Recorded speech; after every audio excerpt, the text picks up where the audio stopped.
The German 105 mm field howitzer and the American 105 mm howitzer fired nearly identical shells across nearly identical ranges, yet German soldiers feared one and not the other.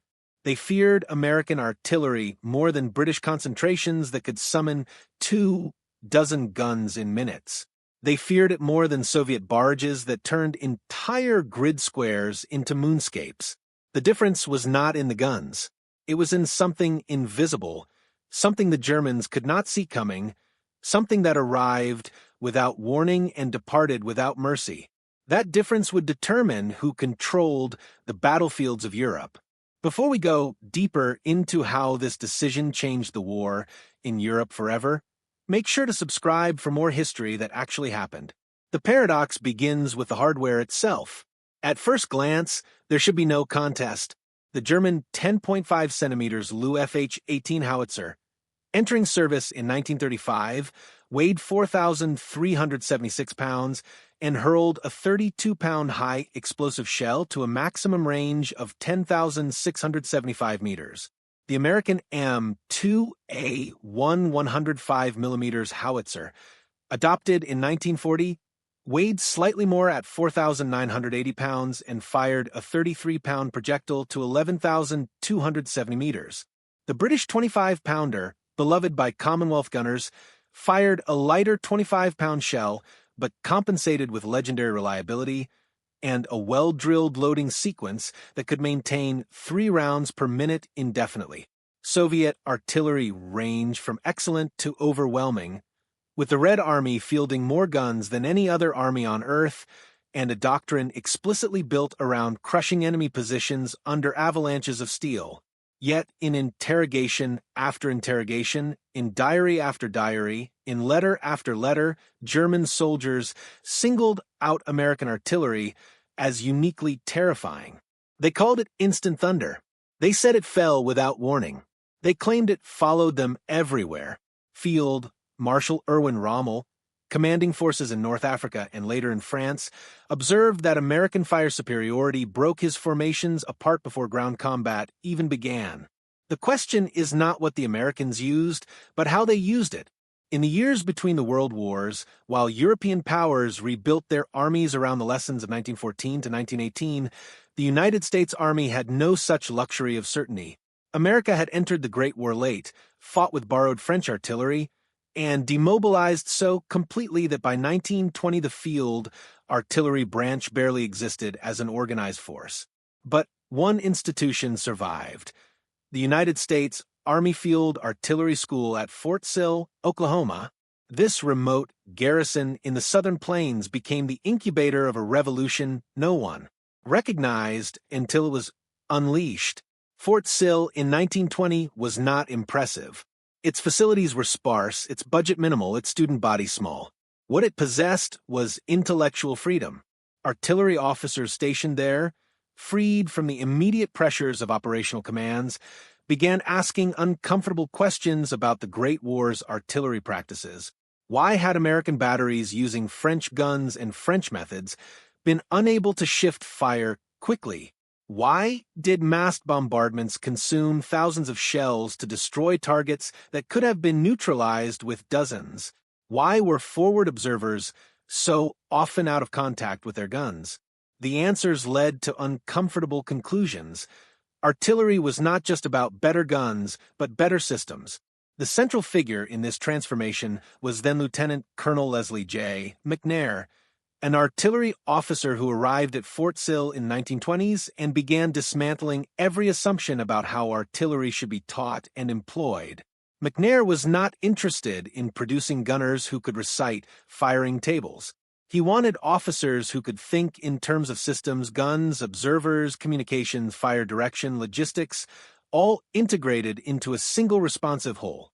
His teaching methods emphasized problem-solving over rote memorization.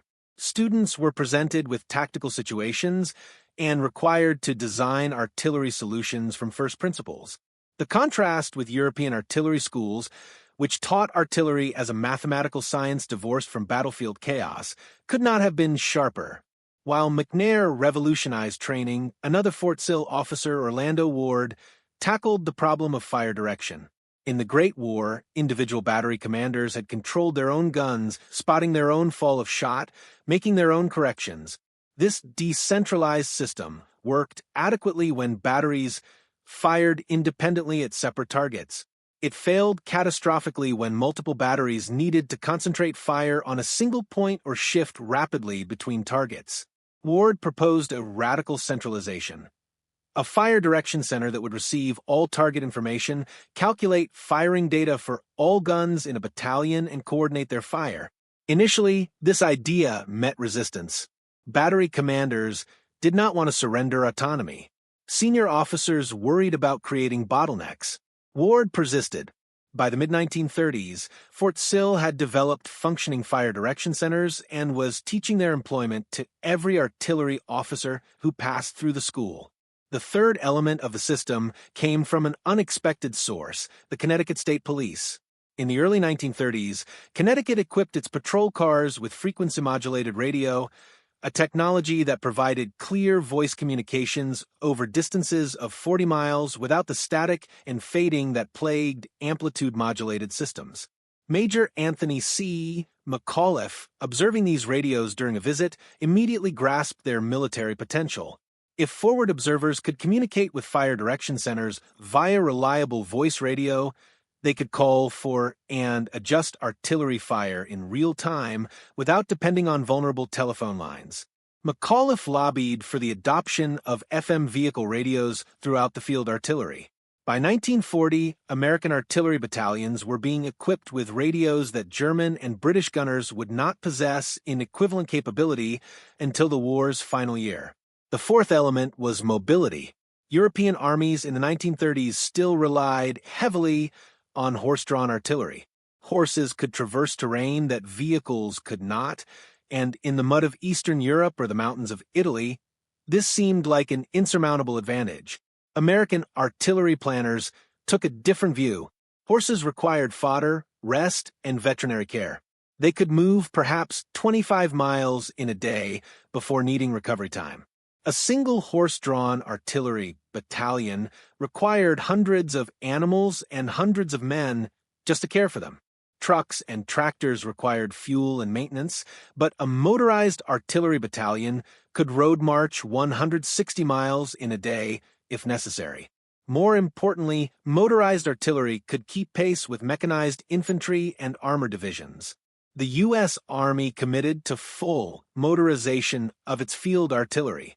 By 1941, when America entered the war, not a single American artillery piece in a combat division was horse-drawn. The fifth element was doctrinal. American artillery doctrine, crystallized in the years before Pearl Harbor, emphasized two principles: mass and flexibility. Mass meant concentrating overwhelming fire on critical targets. Flexibility meant the ability to shift that fire rapidly as the tactical situation changed. These principles were not unique to American thinking. Every artillery force valued mass and flexibility, but American doctrine embedded them into organizational structure. Division artillery commanders controlled not just their own guns, but could rapidly coordinate with adjacent divisions to bring dozens of batteries to bear on a single target. Corps and Army artillery, equipped with heavier long-range guns, could be allocated to support specific operations and then shifted elsewhere. This created a tiered system where artillery support could be scaled up or down based on need. But perhaps the most important element of American artillery doctrine was something intangible: the relationship between artillery and the infantry it supported. American doctrine insisted that artillery battalions be habitually associated with specific infantry regiments. The same artillery battalion would train with, deploy with, and fight alongside the same infantry regiment throughout a campaign. This created bonds of trust and mutual understanding that could not be replicated through technical means alone. Infantry officers learned which artillery observers they could depend on and which needed close supervision. Artillery officers learned which infantry commanders understood how to use fire support effectively and which needed education. Forward observers learned the tactical preferences of the infantry units they supported, which companies preferred to attack, with walking barrages, which preferred on-call fires, which wanted artillery to lift completely before they assaulted. This habitual relationship meant that when combat began, artillery and infantry worked together as a team rather than as separate arms coordinating through formal procedures. Forward observers knew the infantry commanders they worked with. Infantry officers knew what their artillery could and could not do. This habitual relationship, more than any technical advantage, would prove decisive when American forces entered combat. By 1941, when the United States entered World War II, American field artillery was poised to become something the Germans, British, and Soviets were not: a true combined arms system where guns, radios, observers, fire direction centers, and doctrine formed a seamless whole. None of these elements alone was revolutionary. Together, properly integrated, they would make American artillery the most responsive, flexible, and lethal fire support system of the war. Yet, in 1941, none of this had been proven in combat.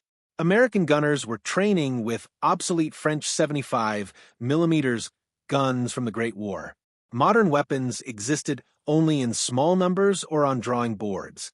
The theory was elegant. The reality would be tested in the deserts of North Africa, the mountains of Italy, the hedgerows of Normandy, and the frozen forests of the Ardennes. What the Germans would encounter was not just better guns. It was a system they had no doctrine to counter and no means to replicate. The M2A1 105mm howitzer that became the standard American field artillery piece emerged from Depression-era design constraints and pre-war tactical thinking. It was not revolutionary in appearance. The gun had a split trail carriage, a mid-length barrel of 24.5 calibers, and a breech mechanism derived from French designs. What made it effective was not exotic engineering, but a combination of practical features optimized for the system it would serve. The M2A1's barrel was cold-forged from a single billet of steel, then subjected to auto-frettage, controlled overpressure that pre-stressed the barrel's inner layers, extending service life and allowing higher chamber pressures. The process involved pressurizing the barrel beyond its normal operating pressure, permanently deforming the inner layers while the outer layers remained elastic. When the pressure was released, the outer layers compressed the inner layers, creating residual stress that reinforced the barrel against future firing pressures. This allowed the M2A1 to fire higher velocity rounds without premature barrel wear. The technique had been developed decades earlier, but American manufacturing applied it consistently to every gun produced. This manufacturing technique was not unique to America, but American industrial capacity meant that by 1943, factories were producing M2A1 howitzers at a rate of hundreds per month, ensuring that every artillery battalion had standardized, reliable guns. Standardization mattered. A gun crew trained on one M2A1 could operate any other M2A1 without retraining. Spare parts were interchangeable. Fire direction centers did not need different firing tables for different gun variants. Unlike German artillery, which by 1944 included captured French, Czech, Polish, and Soviet pieces of varying calibers, American batteries knew exactly what their guns could do. Fire direction centers did not need multiple sets of firing tables. Forward observers did not need to mentally convert between different weapon capabilities. The M2A1 fired semi-fixed ammunition, a projectile and propellant charge that came as separate components but were assembled before loading. This allowed gunners to adjust propellant charges for different ranges without recalculating everything. The gun's maximum range of 11,270 meters with standard charge could be extended to 15,965 meters with rocket-assisted projectiles introduced later in the war. But range, while important, was not the primary measure of effectiveness. What mattered was the gun's ability to deliver accurate fire quickly and sustain that fire over extended periods. The ammunition itself deserves examination. The standard M1 high-explosive shell contained 4.8 pounds of TNT or Composition B. This was less than the German 10.5 centimeters shells, 3.4 pounds of explosive, But American shells featured more efficient fragmentation patterns due to improved metallurgy in the shell casing. More importantly, American ammunition production maintained consistent quality. German shells, increasingly manufactured by slave labor in deteriorating conditions, suffered from high dud rates. In the Anzio beachhead, German long-range 170mm guns hammered Allied positions with shells that had a 70% failure rate.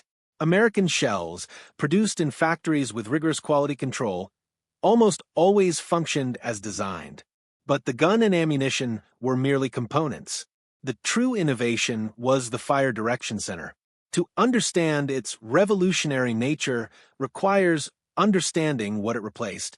In traditional artillery practice, each battery commander observed his own target, calculated his own firing data, and directed his own guns. If multiple batteries needed to fire at the same target, coordination happened through time-consuming staff work at higher headquarters. Forward observers could request fire, but their requests moved up through layers of command before reaching the guns. The result was artillery that could be powerful but was slow to respond and difficult to coordinate. The American Fire Direction Center inverted this structure. Instead of battery commanders controlling their own guns, a Fire Direction Center at battalion level received all fire requests, calculated firing data for all batteries in the battalion, and issued firing commands simultaneously. This centralization created several advantages. First, it allowed instant massing of fires. If a forward observer called for fire, the FDC could assign whatever number of batteries the target warranted, one battery for minor targets, all batteries for critical ones. Second, it enabled rapid shifting. Once one target was destroyed, the FDC could immediately switch all guns to a new target without waiting for individual battery commanders to reorient. Third, it facilitated a uniquely American technique, time on target fire. Time on target, or TOT, was conceptually simple but practically complex. Multiple batteries, sometimes from multiple battalions, would fire at the same target, but each battery would time its firing so that all shells arrived simultaneously. The Fire Direction Center would broadcast a countdown. Each battery would calculate the time of flight from their position to the target. At the appropriate moment in the countdown, each battery would fire. For a forward observer, the effect was uncanny. He would call for fire. Minutes later, with no preliminary ranging shots, with no warning explosions, dozens of shells would detonate on the target at precisely the same instant. The Germans had no defense against this. Their doctrine assumed artillery fire would build up gradually, giving them time to take cover or withdraw. TOD fire gave them no time. The first shell was also the 20th shell. Survival became luck. The mathematics behind TOT were not trivial. Fire direction centers used graphical firing tables, slide rule-like devices developed at Fort Sill that allowed rapid calculation of firing data without manual computation. A skilled FDC team could receive a fire mission, plot the target, calculate firing data for multiple batteries, compensate for ammunition lot variations and meteorological conditions, and issue firing commands in under 3 minutes. German artillery, using traditional computation methods, required substantially longer. British artillery could achieve similar speeds, but lacked the organizational structure to coordinate multiple battalions as easily as American FDCs. The integration of aerial observation amplified these advantages. Each American artillery battalion received 2 L-4 Grasshopper aircraft, militarized Piper Cubs with radios and observation windows. These aircraft, flown by artillery officers, could spot targets dozens of kilometers behind enemy lines and direct fire in real time. The pilot/observer would locate a target, radio its coordinates to the Fire Direction Center, and observe the fall of shot, making corrections as needed. In some sectors, aerial observers directed 95% of all artillery fire. The psychological impact of aerial observation exceeded its tactical value. German batteries learned that firing while American observation planes were overhead invited immediate and devastating counter-battery fire. German gunners began limiting their activity to dawn and dusk when American aircraft could not fly. This self-imposed restriction reduced German artillery effectiveness far more than physical destruction of guns. The mere presence of a slowly circling Piper Cub over the front lines could silence an entire German artillery regiment. Communications tied the system together. FM radios in jeeps mounted with forward observers provided reliable voice contact with fire direction centers up to 40 miles away. This was not merely an incremental improvement over earlier radios. AM radios, still used by German forces, suffered from fading, static, and interference. A forward observer using an AM radio might find himself unable to communicate at critical moments. FM radios worked, or they did not. There was no gradual degradation. This reliability meant American forward observers could accompany infantry assaults with confidence that they could call for fire support regardless of terrain or enemy action. The system extended beyond division artillery.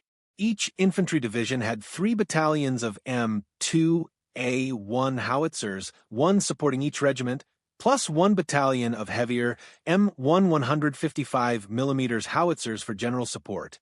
Corps and Army artillery added M1 155 mm long tom guns with 22,000-meter range, M1 8-inch howitzers firing 200-pound shells, and M1 240 mm howitzers lobbing 360-pound projectiles.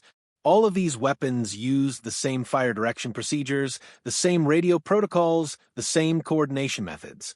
A forward observer supporting an infantry company could, if the tactical situation demanded it, call down fire from corps-level 240 mm howitzers. The request would move through channels, yes, but it would move through channels designed for rapid response. Moreover, American doctrine encouraged aggressive fire support. German and Soviet artillery doctrines carefully husband ammunition, parceling out fire missions based on strategic priorities determined at high command levels. British artillery was more flexible, but still operated within constraints of ammunition allocation. American artillery doctrine told forward observers, if you see a target, kill it. Ammunition logistics were designed around the assumption of high expenditure. During the fight for Hill 192, near Street Low, the 2nd Infantry Division fired up to 20 TOD missions per night just to keep German defenders off balance. This prodigal use of ammunition was enabled by American industrial production and logistics, but it was encouraged by doctrine that viewed artillery as the infantry's weapon, not a strategic asset to be carefully rationed. The final element was the proximity fuse, though it entered service only in late 1944. Conventional artillery shells either detonated on contact with the ground or used time fuses set to explode at a predetermined moment. Contact fuses wasted much of their fragmentation effect by directing it into the ground. Time fuses required accurate estimation of time to target and careful fuse setting, time-consuming and prone to error. The VT variable time proximity fuse used a miniature radio transmitter and receiver to detect the ground and detonate the shell a predetermined distance above it. This air burst-showered fragments downward, dramatically increasing lethality against infantry in the open. The proximity fuse had existed since 1943, but was withheld from European ground warfare out of fear that Germany would capture examples, reverse engineer them, and use them against Allied bomber formations. The fuse itself was a marvel of miniaturization. Inside the nose of each shell, engineers had packed a tiny radio transmitter, receiver, vacuum tubes, battery, and triggering mechanism. The transmitter broadcast a radio signal. When the shell approached the ground, the reflected signal changed frequency, the Doppler effect. The receiver detected this change and triggered the detonation circuit. All of this happened in the final milliseconds of the shell's flight, causing it to explode 20 to 30 feet above the ground. The engineering was so sophisticated that even after Germany captured examples late in the war, German scientists concluded they could not replicate it with their available manufacturing capabilities and materials. The German offensive in the Ardennes, the Battle of the Bulge, forced Allied commanders to authorize proximity fuse used despite the capture risk. General Eisenhower himself made the decision, calculating that the tactical necessity outweighed the security risk. On December 22, 1944, American artillery began firing posit, code name for proximity-fuse shells, against German infantry. The effect was catastrophic. German soldiers, accustomed to diving into foxholes or ditches when artillery fire began, found that their protective measures no longer worked. Shells exploded above their heads, spraying fragments into positions that would have been safe from ground bursts. German commanders reported minor mutinies as soldiers refused to leave cover during American barrages. General George Patton declared that the funny fuse had won the Battle of the Bulge. This, then, was American artillery, standardized guns of good, but not exceptional quality, fire direction centers that could mass and shift fires with unprecedented speed, FM radios that provided reliable communication, aerial observers who could spot targets anywhere on the battlefield, a logistic system that delivered ammunition in whatever quantities forward observers demanded, and a doctrine that treated artillery as a combined arms system rather than a collection of independent batteries. No single element was miraculous. Assembled and integrated, they created firepower that German soldiers found uniquely terrifying. November 8, 1942. American forces weighed ashore at 3 points along the North African coast in Operation Torch, the first major American ground offensive of the war. The artillery that comes ashore is a mix of old and new. Some battalions still haul French 75mm guns from World War I. Others bring newly manufactured M2A1 105mm howitzers, the paint still fresh from the factory. None have been tested in combat. German and Vichy French forces await them inland. The North African campaign would reveal both the promise and the growing pains of American artillery doctrine. In the opening weeks, coordination was ragged. Fire direction centers functioned in theory, but stumbled in practice when radio discipline broke down or when inexperienced officers misidentified targets. Forward observers, many of them recent graduates of Fort Sill's abbreviated wartime courses, learned hard lessons about reading terrain and estimating ranges. The logistical miracle of delivering ammunition to guns operating in desert conditions tested supply officers who had trained for European conditions. Yet, even in these early engagements, German forces noted something different about American fire. Field Marshal Erwin Rommel, commanding Axis forces in Tunisia, wrote to his wife in February 1943 about the American artillery he was encountering. He noted observation aircraft, the L-4 Grasshoppers, directing fire throughout the battle zone. He described American shells arriving in coordinated volleys rather than the gradual crescendos typical of other armies. Most tellingly, he observed that American artillery seemed to fire constantly without the ammunition conservation that characterized German batteries. This was not accident. It was doctrine. American artillery officers had been taught that their mission was to support the infantry by destroying or suppressing anything that threatened them. If that required firing thousands of rounds in a day, the logistic system would deliver those rounds. The Battle of Kasserine Pass in mid-February 1943 tested American artillery under the worst circumstances. German armor broke through American positions, forcing hasty retreats and leaving artillery units in danger of being overrun. Some batteries were lost, others retreated in disorder. But even in defeat, American artillerymen demonstrated patterns that would become characteristic. Batteries caught in forward positions fired over open sights at German tanks, accepting their own destruction to buy time for infantry to escape. Fire direction centers, even while displacing under fire, continued coordinating available guns. Forward observers, separated from their battalions, called fire from whatever guns they could reach by radio, coordinating across unit boundaries in ways that German artillery organization made difficult. One anecdote from Kasserine illustrates the system's resilience. A forward observer from an artillery battalion found himself accompanying an infantry unit that had been cut off from its parent regiment.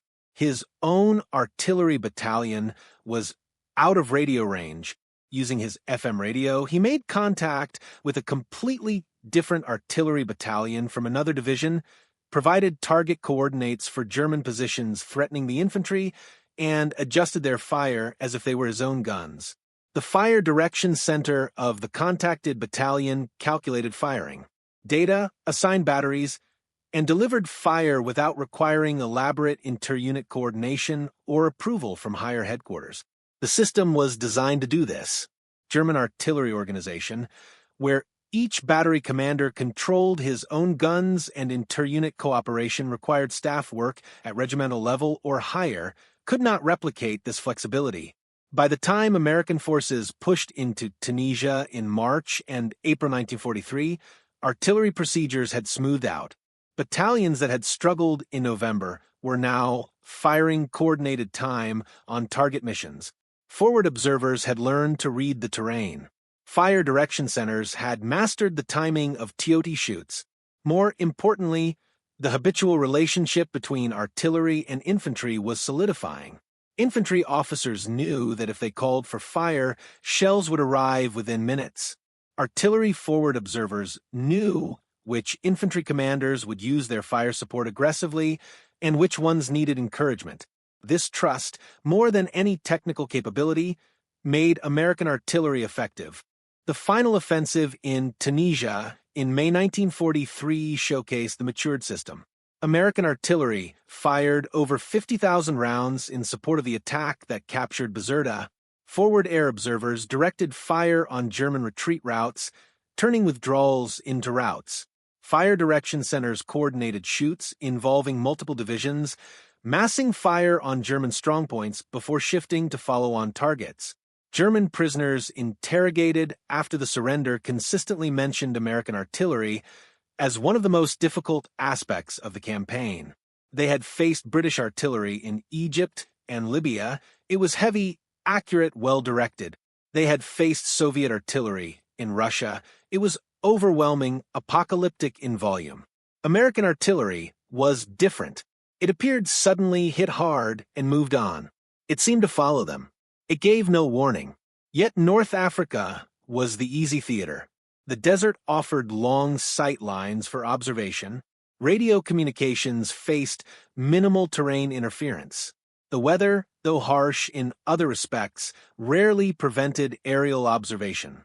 The true test would come in terrain that negated American advantages, the mountains of Italy and the hedgerows of Normandy. Could American artillery maintain its effectiveness when observers could not see more than a few hundred meters? When terrain blocked radio signals? When weather grounded observation aircraft for days at a stretch? The invasion of Sicily in July 1943 began to answer those questions. Mountainous terrain channelized movement and created dead zones where forward observers lost sight of targets. Radio signals blocked by ridgelines forced fire direction centers to position relay stations. Observation aircraft, vulnerable to ground fire in narrow valleys, could not roam freely. American artillery adapted. Forward observers moved closer to the infantry, accepting greater danger to maintain observation. Fire direction centers pre-plotted defensive fires on likely German approach routes, allowing guns to fire on targets they could not see based on map coordinates provided by infantry. Artillery battalions displaced forward more frequently, accepting the tactical risk of being close to the front in exchange for better communications and shorter ranges to target. But Sicily also revealed a limitation. American doctrine emphasized rapid, flexible fire support. It was less developed in the deliberate, sustained bombardments required for reducing fortified positions. British artillery, with its traditions of methodical preparation fires and carefully planned barrages, sometimes proved more effective in set-piece attacks. American gunners took note. Doctrine was not fixed. It would continue evolving throughout the war as lessons were absorbed and techniques refined. By September 1943, as Allied forces landed at Salerno and began the brutal campaign up the Italian peninsula, American artillery had completed its transition from promising theory to combat-proven practice. The guns were reliable, the ammunition plentiful, the fire direction centers efficient. Forward observers had learned their deadly trade. The question was no longer whether American artillery worked. The question was what would happen when it faced German forces in terrain that favored defense, under conditions where German doctrine expected to excel. The mountains of Italy would provide that test. The hedgerows of Normandy would follow. In both cases, German soldiers would learn to fear American artillery in ways they did not fear British or Soviet guns. The reasons would become clear in the grinding combat ahead. Winter 1943. The Italian peninsula becomes a vertical battlefield where every ridgeline is a fortress and every valley a killing ground. American artillery faces conditions that challenge every advantage it holds. Forward observers, trained to spot targets at 1,000-meter ranges, find their sight lines blocked by mountains. FM radios, reliable across 40 miles of desert, struggle with signals bouncing off rock faces or absorbed by steep terrain. Observation aircraft cannot fly in weather that pins down the mountains in fog and rain for days. German defenders, dug into positions they have fortified for months, absorb American fire and return it from guns positioned in defilade where counter-battery fire cannot reach them. The system that worked in North Africa finds itself tested in ways Fort Sill never anticipated. The solution comes not from doctrine manuals, but from artillerymen in the field making it work. Forward observers learn to position themselves on ridge lines, even when that exposes them to German fire, because only from those heights can they see the valleys where German forces move.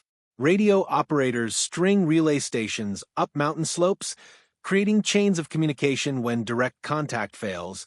Fire direction centers develop new techniques, pre-registering their guns on map coordinates so they can fire on call without requiring forward observation, trusting that infantry on the ground can provide accurate enough target locations.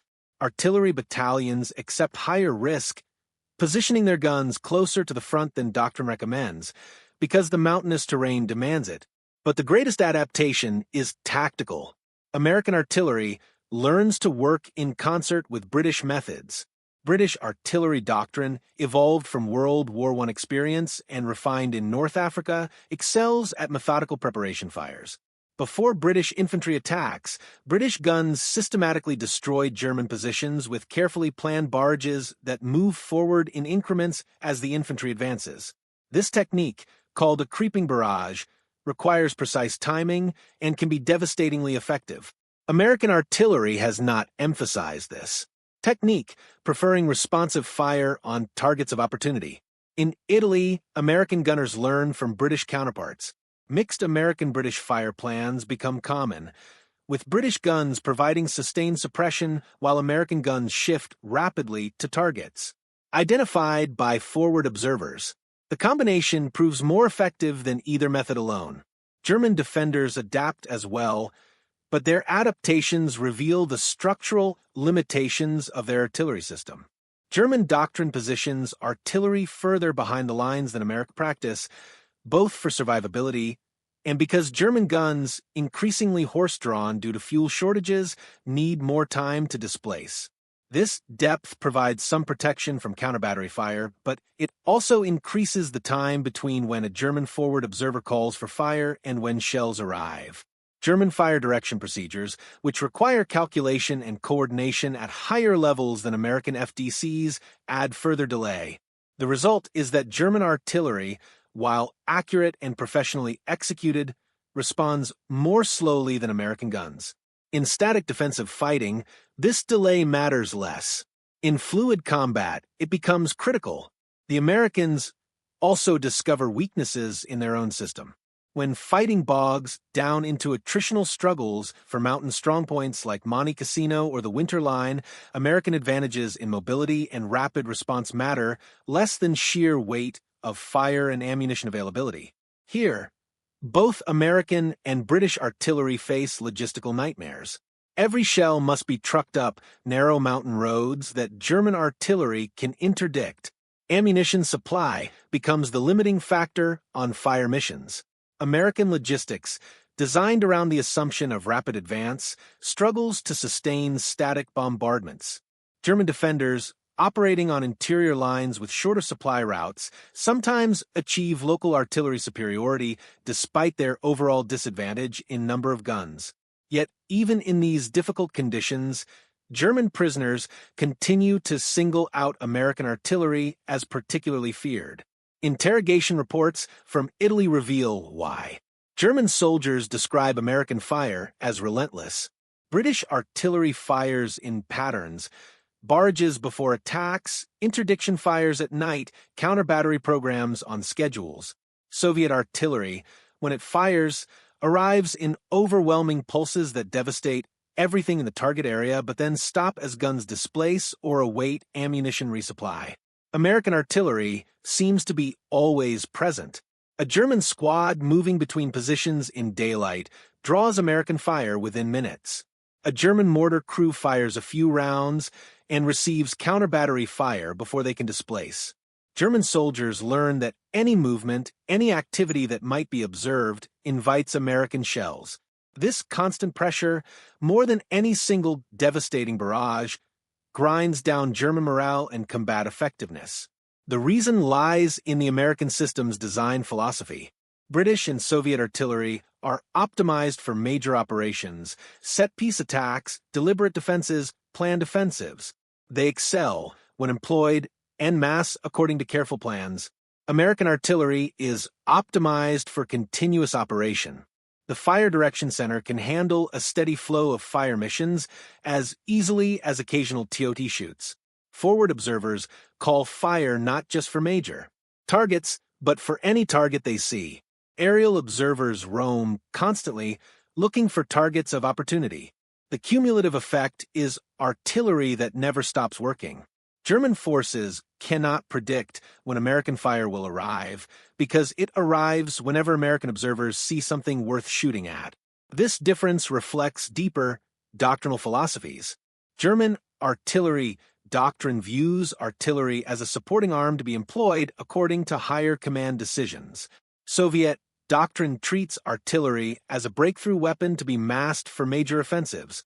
British doctrine emphasizes artillery as the foundation of combined arms operations carefully orchestrated with other arms.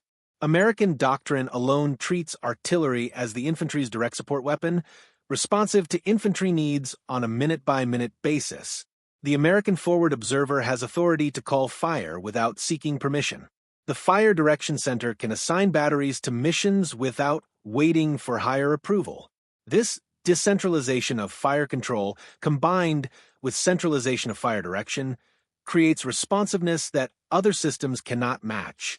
The Italian campaign also forces American artillery to confront the problem of ammunition quality versus quantity. German shells, when they function, are precisely manufactured and highly reliable. But by 1943, German production increasingly relies on slave labor working in sabotaged factories.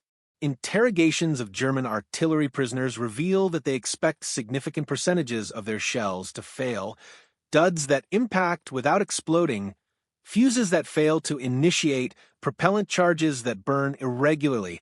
At Anzio, German 170mm guns that outrange any American counter-battery weapon fire thousands of shells at the beachhead, but 70% fail to detonate. The psychological impact of large-caliber shells arriving is offset by the knowledge that most will not explode. American ammunition, produced in factories with quality control procedures and motivated workforces, functions reliably. Forward observers learn to trust that the shells they call for will perform as designed. This reliability becomes part of the system's effectiveness. An artillery system is only as good as its ammunition, and American ammunition production maintains standards that German production cannot match by 1943.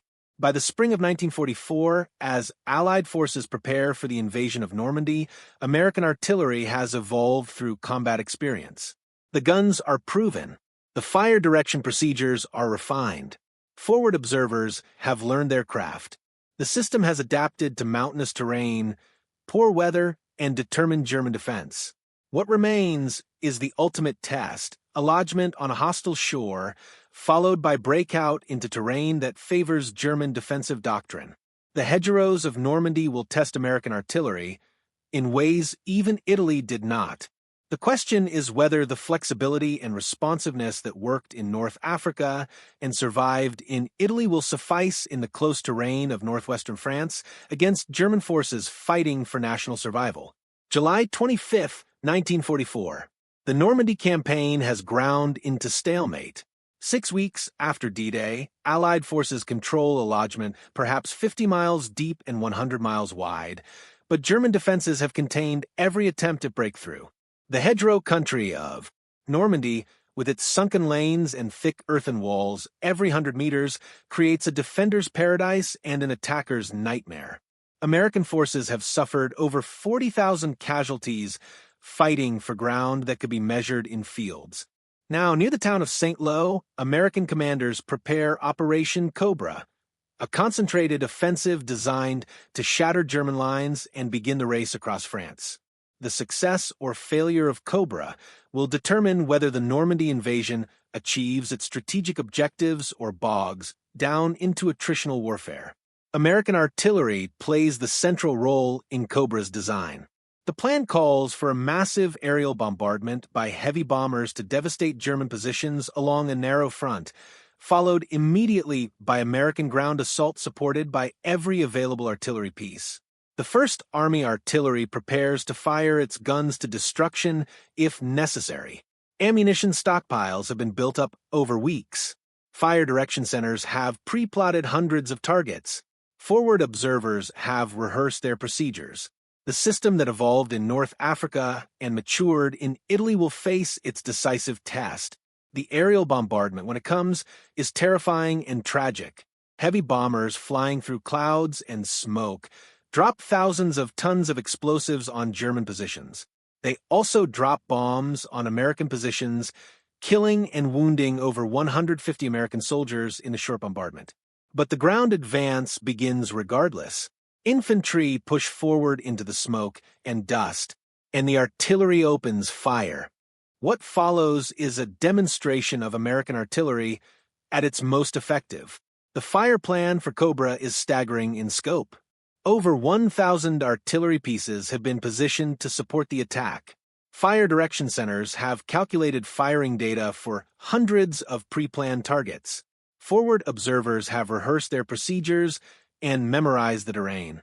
Radio frequencies have been carefully deconflicted so that dozens of fire nets can operate simultaneously without interference. Ammunition has been stockpiled in quantities that represent weeks of production from American factories.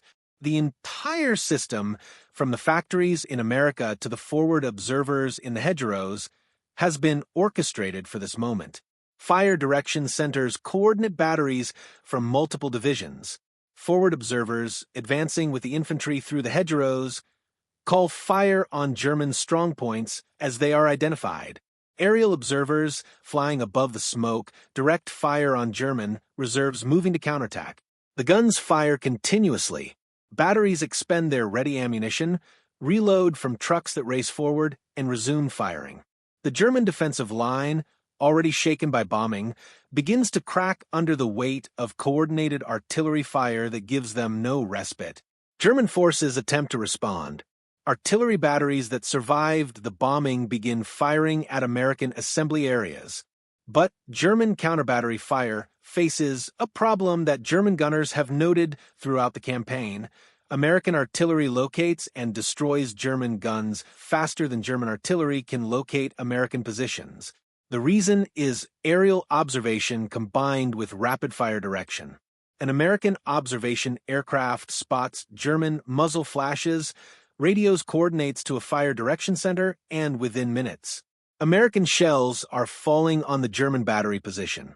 German artillery, lacking equivalent aerial observation and hampered by slower fire direction procedures, cannot reciprocate effectively. German batteries learn to fire a few rounds and immediately displace, but this reduces their effectiveness and exhausts gun crews. On July 26th, the second day of Cobra, German defenses begin to disintegrate. American armor exploits gaps created by artillery fire and infantry assault. German commanders attempt to organize counterattacks, but American artillery breaks up forming concentrations before they can attack. Forward observers accompanying American tank columns call fire on German positions miles ahead, softening them before the armor arrives. The breakthrough that eluded Allied forces for 6 weeks happens in 48 hours. The subsequent exploitation reveals another dimension of American artillery superiority: sustained mobility. German defenders, falling back before American armor, expect respite once they retreat beyond American artillery range. They have faced Soviet offensives where artillery, having devastated the initial defensive line, cannot easily follow the advance and requires days to displace forward and re-establish fire support. They have faced British attacks where artillery displacement is methodical and requires significant time. American artillery proves different. As American forces advance, artillery battalions displace forward to stay in range. Battery commanders have standing orders: maintain continuous fire support for the advancing infantry. This means batteries fire until their supported units advance beyond effective range, then displace forward in stages. One battery moving while others continue firing and resume firing from new positions. German forces attempting to establish new defensive lines find American artillery already in range. The fully motorized American artillery can move at speeds German horse-drawn guns cannot match. Moreover, American logistics keeps ammunition moving forward. German commanders note with frustration that American artillery seems to have unlimited ammunition while German guns ration shells carefully. This is not entirely true. American logistics are stretched and ammunition supply is sometimes interrupted. But compared to German artillery, which by summer 1944 operates under severe ammunition constraints, American guns seem to fire without limit. British forces launch a complementary offensive, Operation Belyusioat, to support Cobra from the eastern flank. British artillery, using carefully planned fire programs and methodical barrages, achieves local successes. But the British offensive bogs down more quickly than the American breakthrough, partly because British advances encounter stronger German armored reserves, partly because British artillery, while effective, lacks the rapid responsiveness of American fire support. British forward observers can call fire, but the coordination process moves through more levels of command. British fire direction procedures, while professional and accurate, require more time to mass fires from multiple regiments. The difference is not night and day. British and American artillery are far more similar than either is to German or Soviet guns, but in fluid combat, the American system's faster response time matters. The German attempt to counterattack at Mortain in early August showcases American artillery in defense. German armor, including panzer divisions pulled from the Eastern Front, attacks westward, attempting to cut off American spearheads. The attack hits American positions at Hill 317, where a single infantry battalion holds high ground that dominates German approach routes. The battalion, surrounded and cut off, holds for 3 days. What allows them to hold is artillery. Fire direction centers, using radio contact with observers on Hill 317, place curtains of artillery fire around the hill. German attacks must advance through these killing zones. German armor, separated from infantry by American artillery fire, is vulnerable to American anti-tank weapons. The Mortain counterattack fails with heavy German losses. American defensive artillery, combined with infantry determination and favorable terrain, stops the largest German armored offensive in the Western Theater since Kasserine Pass.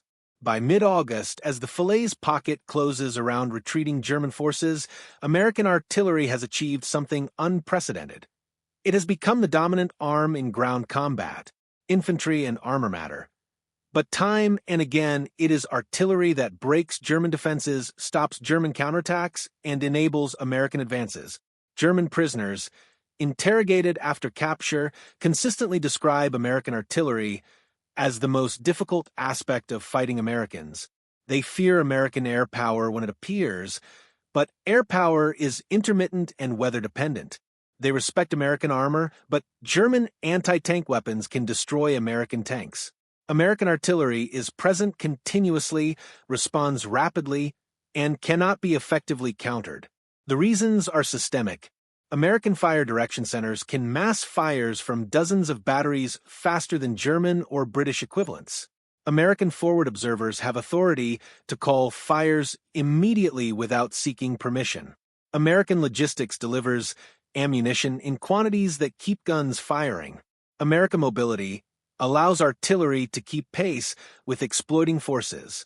American radios provide reliable communications. American observation aircraft spot targets anywhere on the battlefield. No single element alone would suffice. Together, they create artillery that German doctrine has no answer for. But the ultimate test still awaits. In December 1944, German forces will launch their final major offensive in the West, attacking through the Ardennes forest in what will become known as the Battle of the Bulge. That offensive will test American artillery under the worst possible circumstances: surprise attack, winter weather that grounds observation aircraft, German infiltration that cuts off forward observers, and terrain that channels movement. How American artillery performs in that crisis will determine whether the system's superiority is genuine or whether it depends on favorable conditions. The answer will surprise even those who built the system. December 16, 1944. Pre-dawn darkness in the Ardennes forest. German forces attack along a 60-mile front with over 200,000 men and hundreds of tanks, achieving complete tactical surprise. American units, many of them inexperienced divisions resting after heavy combat or green divisions yet to see serious fighting, reel under the assault. Within hours, German penetrations create chaos in American rear areas. Weather closes in fog, snow, and low, clouds that ground Allied aircraft and blind observation. Radio communications break down as units are overrun or cut off. German infiltration tactics separate forward observers from their artillery battalions. The carefully constructed American artillery system appears to be coming apart. Yet the system does not break. It bends, adapts, and in bending reveals its true strength. Forward observers, separated from their parent battalions, make radio contact with whatever artillery they can reach and direct fire across unit boundaries without hesitation. Fire direction centers, forced to displace under German threat, continue coordinating available guns even while moving. Artillery battalions caught in forward positions fire over open sights at German armor, accepting losses to buy time for defensive lines to form. The organizational flexibility built into American artillery doctrine allows it to function even when the clean lines of command and support break down. At Bastogne, the 101st Airborne Division and attached units find themselves surrounded. Their artillery support consists of several field artillery battalions that were supposed to be in reserve, but instead become the besieged garrison's primary firepower. These gunners fire continuously for days, engaging German attacks from all directions. Ammunition runs critically low. Supply aircraft drop shells by parachute, but quantities are insufficient. Artillery officers calculate that they have enough ammunition for perhaps one more day of heavy fighting. Then weather clears for a few hours. Allied aircraft drop desperately needed ammunition. And on December 22nd, American artillery receives authorization to use a weapon that had been withheld for 2 years, the proximity fuse. The impact is immediate and devastating. German infantry attacking Bastogne have learned through years of combat to take cover when artillery fire begins. Shells detonating on ground impact can be survived in foxholes and ditches. The first proximity-fused shells that explode above their positions kill and wound German soldiers who thought they were in cover. Subsequent attacks encounter shell bursts that spray fragments downward into positions that would have been safe from conventional shells. German casualties increase dramatically. German after-action reports describe American artillery using a new type of shell that explodes in air. Prisoners report that soldiers refuse to leave cover during American barrages. The psychological impact exceeds the physical casualties. German soldiers who have endured years of combat find that their hard-won survival skills no longer protect them. Across the northern shoulder of the Bulge, American artillery achieves something even more remarkable. For divisions fighting defensive battles coordinate their artillery through a single fire direction center controlled by the assistant division commander of the 1st Infantry Division. This consolidated fire direction center can assign any of 348 guns plus a battalion of 4.2-inch mortars to any target identified by any forward observer in the sector. The result is artillery coordination on a scale that no other army can achieve. A forward observer with an isolated infantry company can call down fire from a corps-level 240 mm howitzer if the tactical situation warrants. A German counterattack forming in a distant valley can be hit by massed fire from multiple divisions before it begins moving. This centralization of fire direction combined with decentralization of fire authority represents the pinnacle of American artillery doctrine. German forces, attacking with panzer divisions that had been refitted and brought to near full strength, find their advances repeatedly halted by American artillery.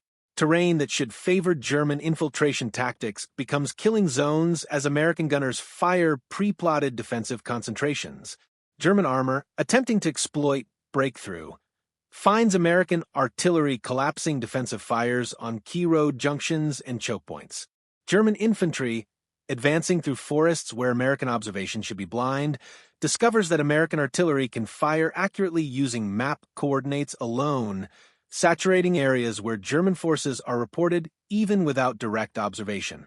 British artillery, supporting American forces on the northern flank of the Bulge, demonstrates again the high quality of Commonwealth gunnery. British 25-pounders and medium guns fire with accuracy and professional discipline. But the operational situation demands rapid response to fluid threats, and here American artillery's faster decision cycle provides advantage. A British forward observer calling for fire on a newly identified target must wait while the request moves through regimental and sometimes divisional fire planning staffs. An American forward observer calls his battalion fire direction center directly and gets shells in the air within minutes. In static defensive, fighting this difference might not matter. In the chaos of the Bulge, minutes determine whether artillery catches German forces forming for attack or fires on empty ground after they have moved. Soviet artillery, far to the east, demonstrates a completely different approach. Soviet doctrine masses artillery in densities that dwarf anything in the West, hundreds of guns per kilometer of front during major offensives. Soviet barrages are apocalyptic in scale, reducing entire German positions to moonscape. But Soviet artillery requires days of preparation to achieve these concentrations. Soviet fire control is centralized at high command levels. Soviet forward observers have less authority to call fire independently. The Soviet system excels at deliberate offensives where time allows preparation. American artillery excels at fluid combat, where targets appear suddenly and disappear quickly. Both systems work for their intended purposes. They are optimized for different operational philosophies. The Battle of the Bulge ends in early January 1945 with German forces pushed back to their start lines, having suffered casualties they cannot replace and lost equipment they cannot rebuild. American forces resume their advance into Germany. Throughout the final months of the war, American artillery maintains its edge. German artillery, hampered by fuel shortages that immobilize horse-drawn guns and increasingly desperate ammunition shortages, becomes less and less effective. By March 1945, German batteries often remain silent even when American forces are visible, because they have no ammunition to waste on targets that American artillery will counter-battery within minutes. The few German guns that do fire draw such rapid and overwhelming counter-battery fire that German gunners call it suicide to remain in position after firing.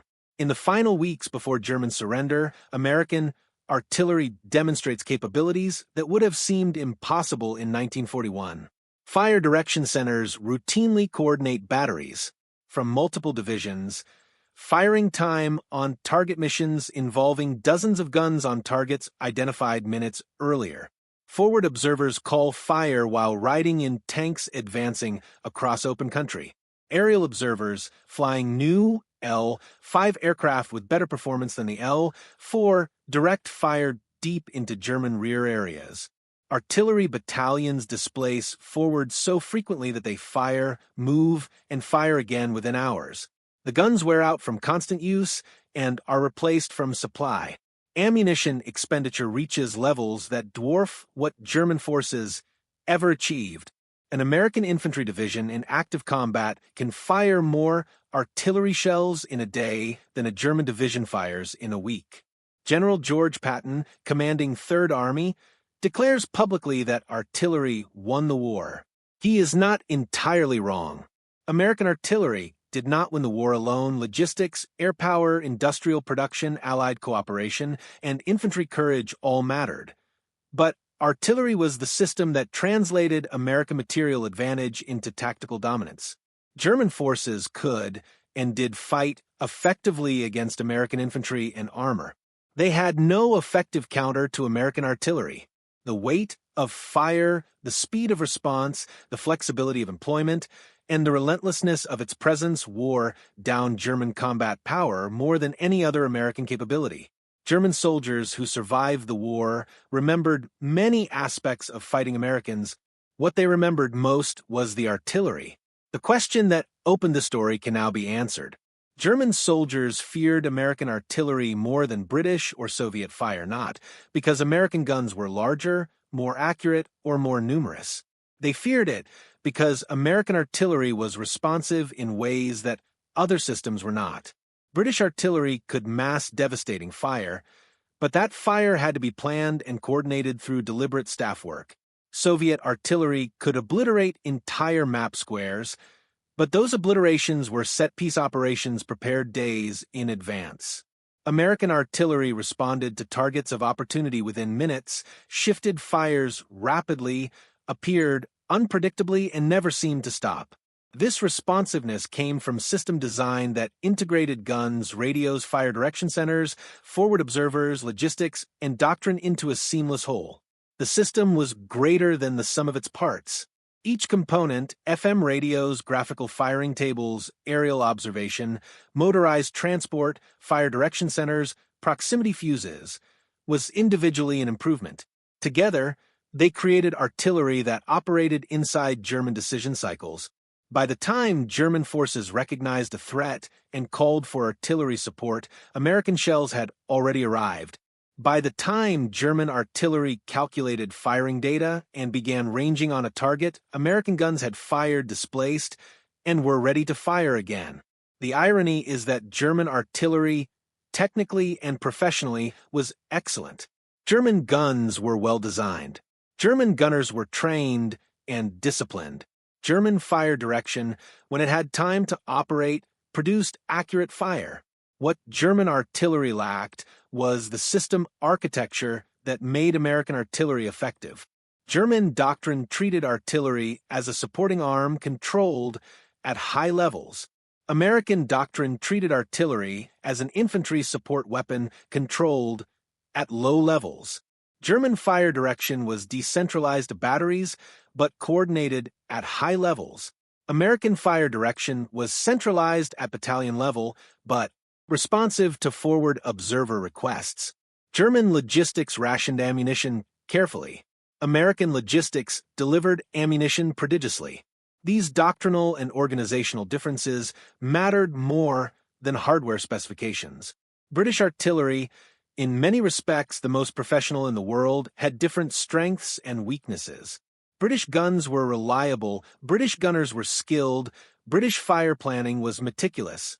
The British 25-pounder, though it fired a smaller shell than American or German 105mm howitzers, was served by crews who could maintain sustained rates of fire that impressed all observers. British artillery could deliver Mike target shoots, regimental concentrations of 24 guns, that devastated targets. British forward observers were trained and capable. What British artillery lacked, compared to American guns, was the same rapid responsiveness. British fire requests moved through more layers of command.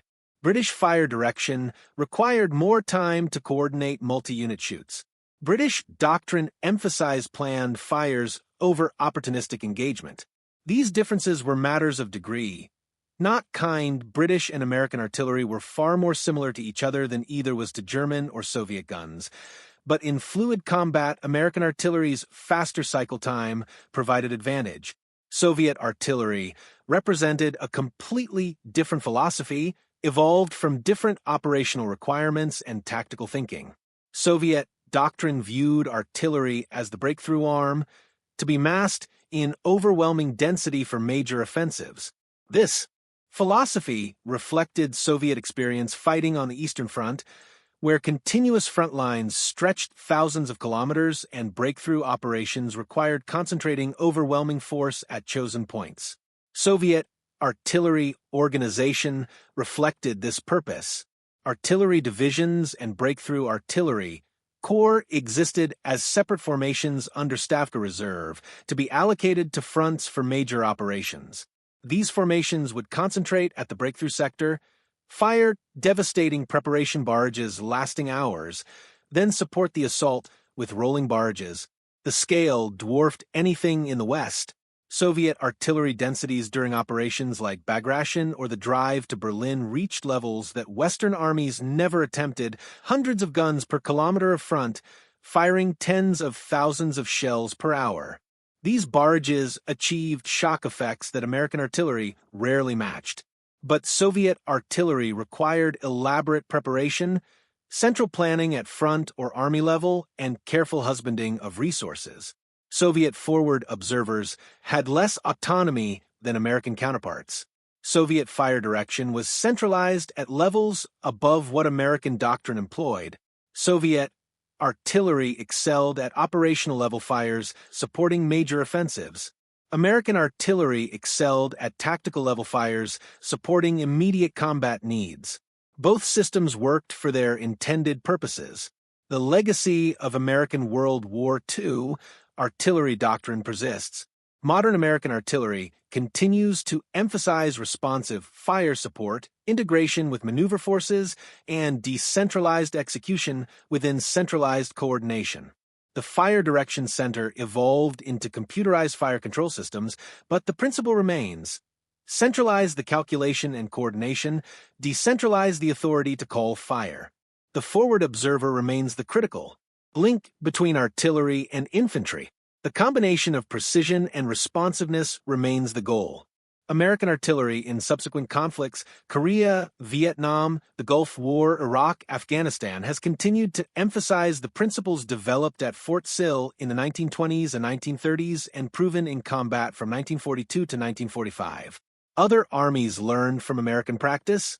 NATO artillery doctrine in the Cold War adopted American fire direction procedures and coordination methods.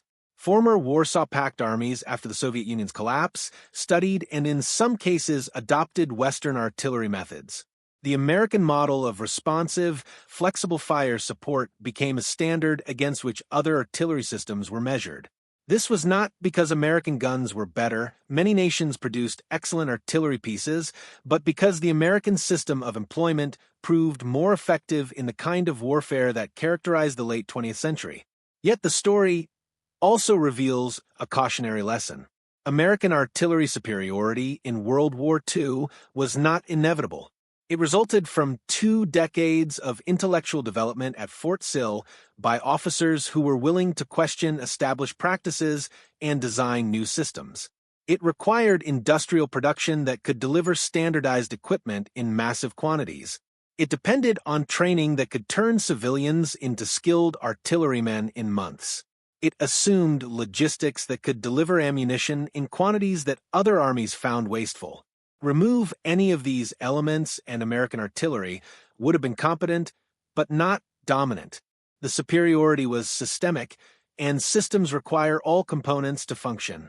German soldiers who survived the war and wrote their memoirs almost universally mentioned American artillery as the aspect of fighting Americans they found most difficult. Not American infantry tactics, though those improved dramatically over the war. Not American armor, though American tanks grew more capable. Not even American air power, though Allied air superiority was overwhelming. American artillery, they wrote, was everywhere, always, arriving without warning and departing without mercy. It was, in their words, the thing they feared most. That fear was not irrational. It was recognition that they faced a weapon system they had no doctrine to counter and no resources to match. The German 105mm howitzer and the American 105mm howitzer fired nearly identical shells, but one was served by a system designed for rapid response, flexible employment, and continuous operation. The other was served by a system designed for deliberate operations, centralized control, and ammunition conservation. In the mobile warfare of 1944 to 1945, the difference determined which artillery dominated and which artillery was suppressed. The guns themselves were nearly equal. The systems were not. And in modern war, the system is the weapon. This lesson, learned at such cost between 1942 and 1945, remains relevant today. Modern precision-guided munitions and digital fire control have transformed artillery technology, but the principles endure. Integrate all components, centralize direction while decentralizing execution, maintain responsive communications, support the maneuver forces directly, and never stop improving the system. American artillery in World War II was not perfect, but it was perfectible, and that made all the difference. If this story gave you a new way to see the war in Europe, share and subscribe, and tell us which moment surprised you most. We'll return next week with another chapter in the war that changed the world. Total word count, approximately 10,000 words.